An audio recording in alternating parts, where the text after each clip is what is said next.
you want to talk elections, well, that's one of the three stories I'm here to talk about with you today. If you want, we could just play that election clip I just sent. No, well, let's start at the beginning because you brought this in, the three stories. Let's talk about Venezuela paying money into lobbying firms that are connected to the White House. And from your research, who's who here, this is a big deal. It's a big deal, and there's good news and there's bad news. And well, I should say bad news and good news. This is story one is another in our episode of Know Your Venezuelan Mafiosis. You cool with that? Did people like it? Let's do it. Get the floor going. Okay. There's a new one to talk about today. His name's Raul Gorin. He's the financier of the Cartel del Solis. Okay. We have HD shots up. Let's pull this up, guys. Yep. Put his video up. Follow along, please. The first photo, please. Now the portrait photo of him. Right here. Just overhead shot, guys. I'll make it easy. I got an order for him. Yeah, the headshot. There we go. Things are really heating up again. Information that I'm going to share with you is stuff that I've been doing. I started this several years ago and did this YouTube channel, but now that it's taken this long for the public to actually accept what's going on and the information hasn't gone anywhere, it's still here, it's coming back out. Trump has been posting it on his Truth Social with no filter like we've never seen before. But Patrick Byrne has been deeply involved in helping to expose what's been going on in our elections from years past 2020 and here to this day. I'm going to show you a quick clip of his background just to give you a little bit of a heads up. By the way, if you're old like me, you remember Patrick Byrne used to have a company that he sold off called Overstock.com, which is just a shell of what he actually is. This dude is deeply involved. So let me show you this, and then we'll get back into that. I bribed Hillary Clinton $18 million. I facilitated a bribe for Hillary Clinton on January 14th, 2016, right here in this town. On behalf of the FBI, they came to me around December 1st, 2015. They told me Hillary Clinton had accepted a bribe from Turkey for $20 million. I facilitated a bribe, and she took a second bribe for $18 million. And I worked with the FBI as I did that. They're deeply involved in this. They came to me 3 days later and told me I had to forget about it and forget that it ever happened. And I said, what are you talking about? And they gave me one excuse. They said, Hillary's going to win, and it's been decided upstairs. Nothing's going to be able to stop that now. So she's going to win, and she's going to send her people over to the FBI and ask who was part of investigating Hillary, and any of us who were part of it are going to be destroyed, and that includes you too, Patrick.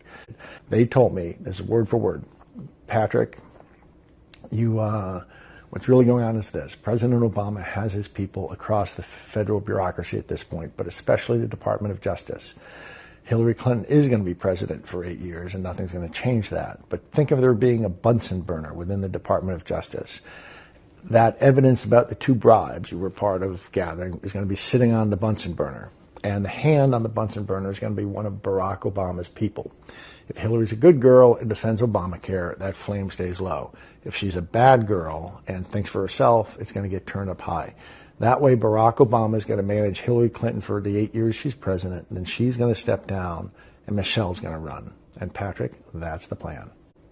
That plan was called the Operation Snow Globe. That was Brendan Obama's name for it. Snow Globe, they were trying to get Hillary to step into a snow globe. I'm looking for a prop. A snow globe that anytime they wanted, they could then pick up and shake for 8 years.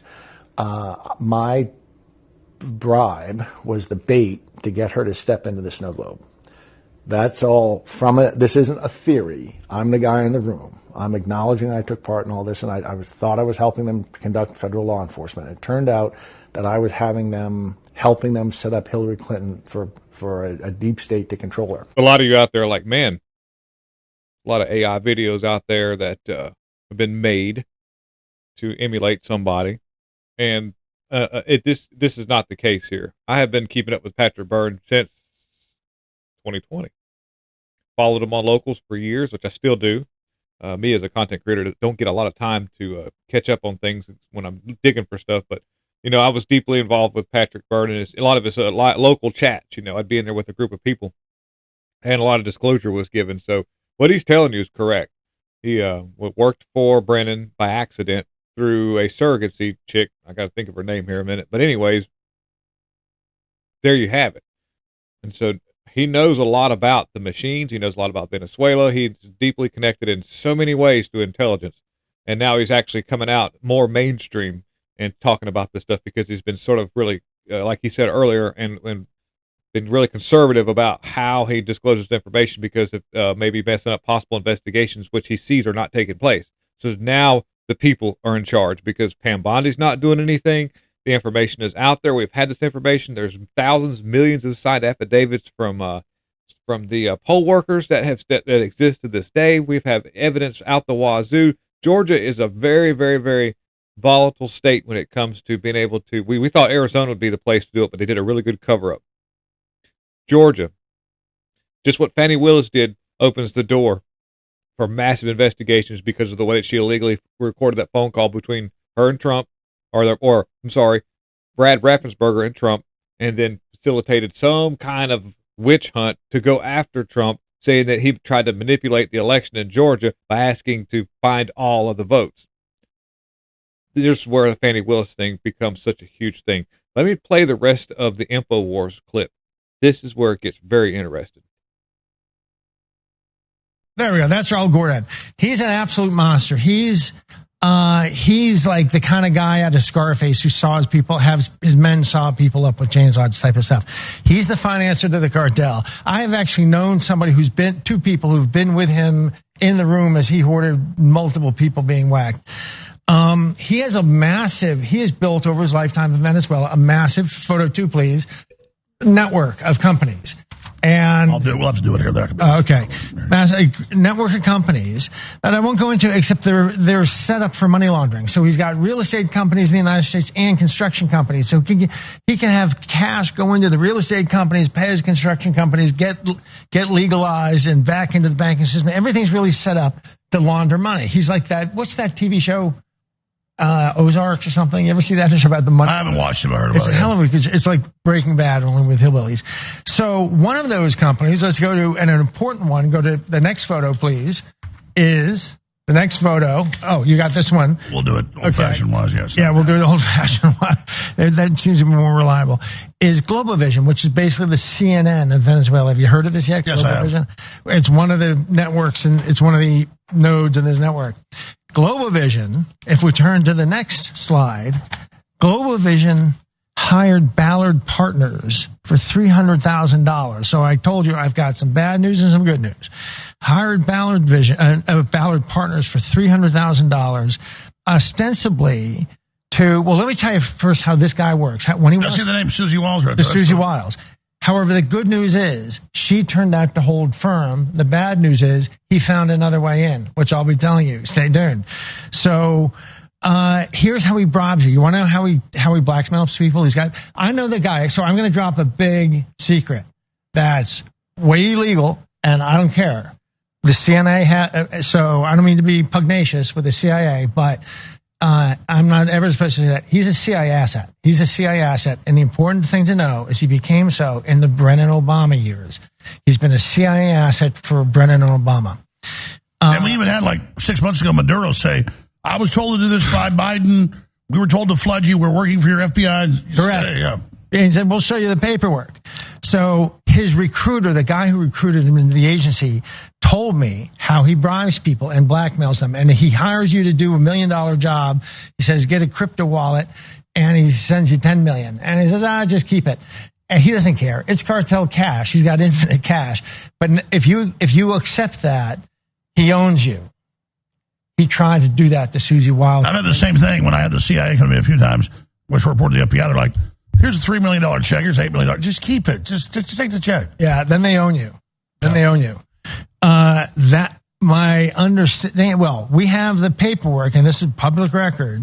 She was on the filing with taking the Ballard Partners, and one also has to bring up that Pam Bondi worked at Ballard Partners until February of this year. However, the good news is, my understanding is, when they tried to do that to her, she refused it. She stood tall.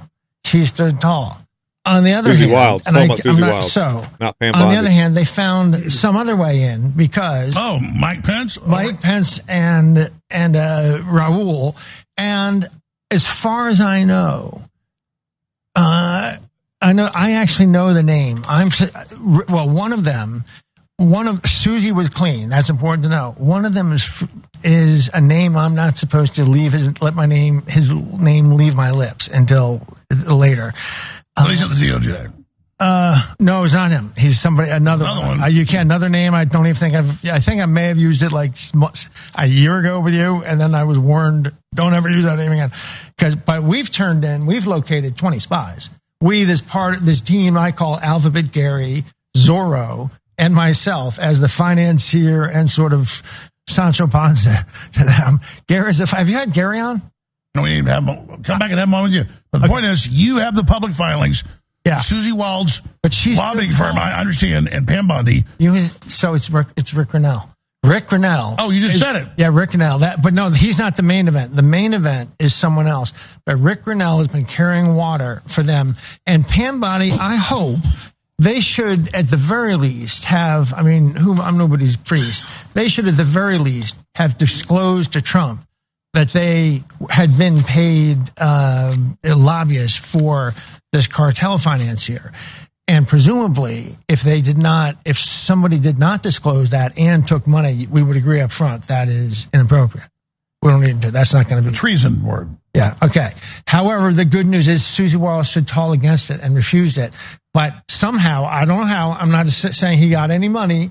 I'm not alleging anything like that. All I can tell you is Rick Grinnell is one of the guys who's been fighting to carry, and Laura Loomer is being paid by Chevron. And she said that to somebody very dear to me, tried to recruit somebody very dear to me. Laura Loomer is being paid, and Chevron is Venezuela. Are you aware that Laura Loomer just came out of a clear blue sky and said that she told me to go after Candace Owens, which wasn't even, what? It's a whole other story. It was just like, she was on as a guest like 5 weeks ago. And, she's like sending me stuff about Tucker being Qatari and all this. So I call her up and I go, I don't think that's true. But I said, blah, blah, blah. And then as soon as the Candace Owens thing happened, she goes, I told Alex to do this, knowing that it would immediately say that it was like Mossad or something. So she literally, in my view, whether it was publicity or what, came to the aid of their cover-up. Yeah, she was paid by Chevron. She tried to recruit somebody I know. Really? And Chevron, just so you know, if you look up the headquarters of Chevron, the legal holding company is a certain address in Amsterdam, Netherlands. It's the listen, I had no idea. Same address as we haven't really talked to you on live here. Okay. Saying hi and stuff. So now I want to take you back to circa 2021. After the election went down, everything went crazy. There was a lot of foreign investigations done by independent individuals and special counsel that Trump appointed, right after the election, while Trump was still in office, while the transition of power was going on. There was that grace period between the time that everything moves over. And so at that time, do you recall Sidney Powell and other people saying that there was some kind of server that was found in the Netherlands? And there was a computer server that had to do with connection to some kind of machines. I've got to be careful because I'm still on YouTube. But do you recall, if anybody's been in this for so long, that you were maybe not? We'll have to dig some of that up through the week and see if I can find some of those videos of Sidney Powell explaining that we have something to do with a server, some kind of thing connected to other equipment that's related to these machines. By the way, I can find reports talking about how Venezuela is a stub hub for the connections that necessary electronically and digitally through machines that are being used worldwide. So their involvement in election manipulation doesn't only just stem from the United States, but up to 72 other countries for the last 20 years. Now, you may or may not have heard of this, but that is a pretty much coming to the table, an alleged fact. I have to use YouTube terms. Thank you for being here, by the way. But so now this information is starting to become well enough accepted that there's not a lot of people disputing it now. Have you not noticed that now that this is flaring back up, you don't hear media saying, "Oh, here comes the election deniers. Oh, here comes the conspiracy theorists." You're not hearing that right now. It was a big thing when it was all going down because they needed to disarm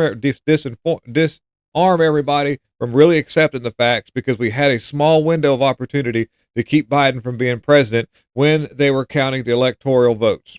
they changed the law right after that because he said it wasn't legal to do that. You can't count, you can't check in electoral votes, you can't send the electors back and make sure it's right. That's illegal. And then as soon as they got Biden in, they went in there and Nancy Pelosi changed the rules in the House. So anyways, let me finish this out. You told me a little bit. Okay. I had no idea we were bringing up Laura Loomer. Did you even know Laura Loomer is like in the middle of all my business right now? No. Like literally at the perfect moment when I'm trying to expose stuff, like just swoops in with this big thing. I mean, she's paid by Chevron. She tried to recruit somebody, I know. So let's move on. So, but the good news, I can't speak for Pam. I have heard that Susie stood tall and refused it.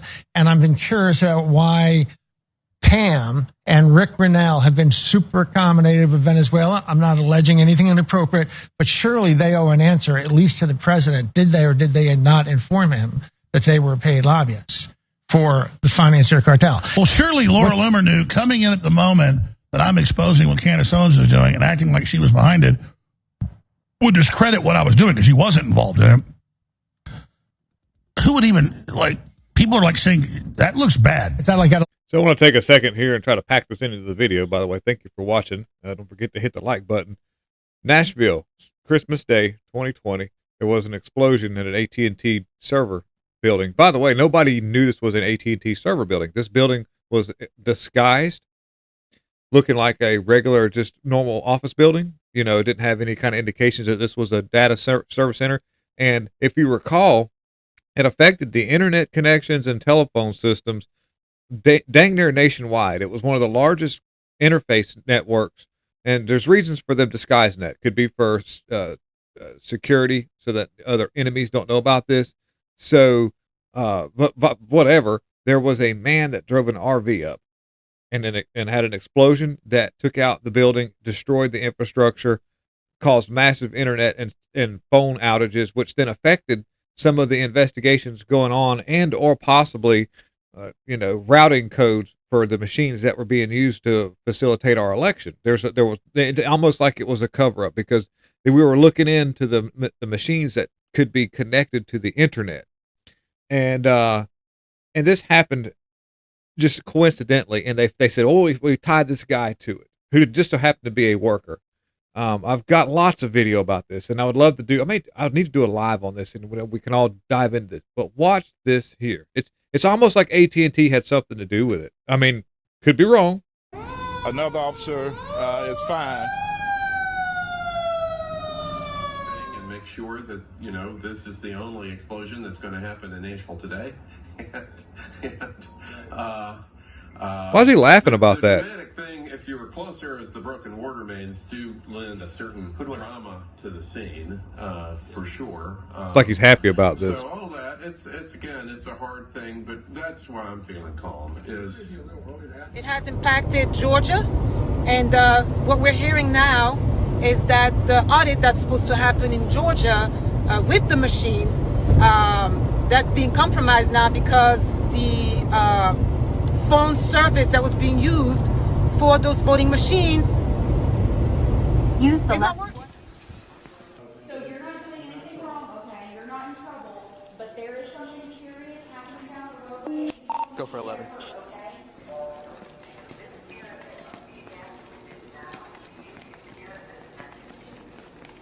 It's so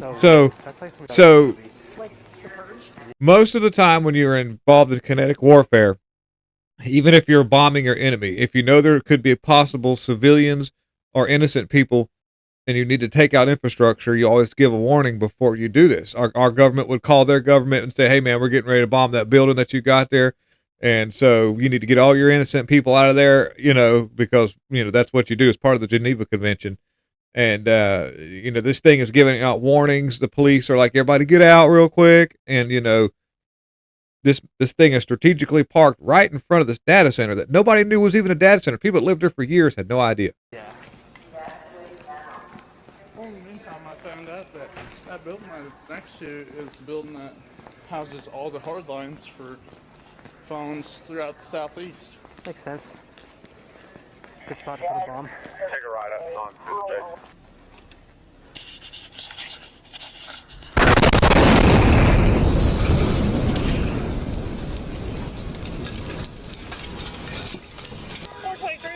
Explosion. And that was the building that was exploded in Nashville. I want to show you something that's really strange before this happened, which was it looked like it was some kind of a possible, there was a gunfight, right? But this is alleged video. I can't confirm this video exactly yet, but there was a gunfight that took place before this that nobody knows about.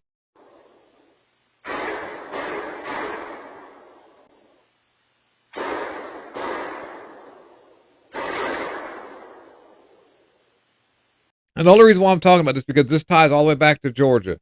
Georgia was one of the most corrupt states that we had when it came to actual election manipulation, along with Maricopa County. Maricopa County did an excellent cover-up. Maricopa County also did a I don't know if you remember or not, but whenever there was when you had all the people that were involved in the audit in Maricopa County, they had all these, like, the DOJ sent a bunch of spy planes to fly around the area, sucking up all kind of information they could get off of Wi-Fi or cell phone data. And then there was that really weird intelligence operation that was going on when they had this, like, fair, like, right next to it that didn't have anybody there but a bunch of FBI agents. So basically, you heard what Patrick Byrne said about Pam Bondi, Susie Wilds, possible Venezuelan connections. Venezuelan, by the way, I'm going to pull up more video talking about how Venezuela is connected to the underground cables. Do you recall they're saying there was some kind of information that was being intercepted through underground cable connections? Well, we got all these data cables under the water, and, you know, all this stuff going on, which could even tie us all the way back to weird stuff going on in Ukraine because of all the data connection cables that were cut doing things like that. So hard to say exactly what's really going on behind the scenes. But Georgia is going to be a very interesting next few months to see what happens. And I want to see what happens with Pam Bondi. Somebody needs to get into Trump's ear and say, look, dude, you've got you another Bill Barr. You've got you another, you've been infiltrated to the highest degree. This is actually the best form of warfare for a country to do to a place like us that's large and has a large military, is to come from the within, go deep within and work your way out. Instead of working the front coming in, you can't do that with us. We're too big. You have to go in from the inside. And there's been a lot of stalling when it came to the Epstein files for a strategic reason to run the clock out. Now Pam Bondi is focused on the Epstein files, quote unquote focused, which is tying her hands on trying to get stuff out with the election thing, which she's going to stall on that. And 9 more days, I think it's 9 days, everybody that was involved in the corrupt J6 looks like they're going to get away with things under the statute of limitations, and Pam Bondi's not doing anything with that. And Susie Wilds, Pam Bondi taking money from Chevron, which is Venezuela, all tied back to Laura Loomer. Very interesting times. Thank you for watching. Have a wonderful day.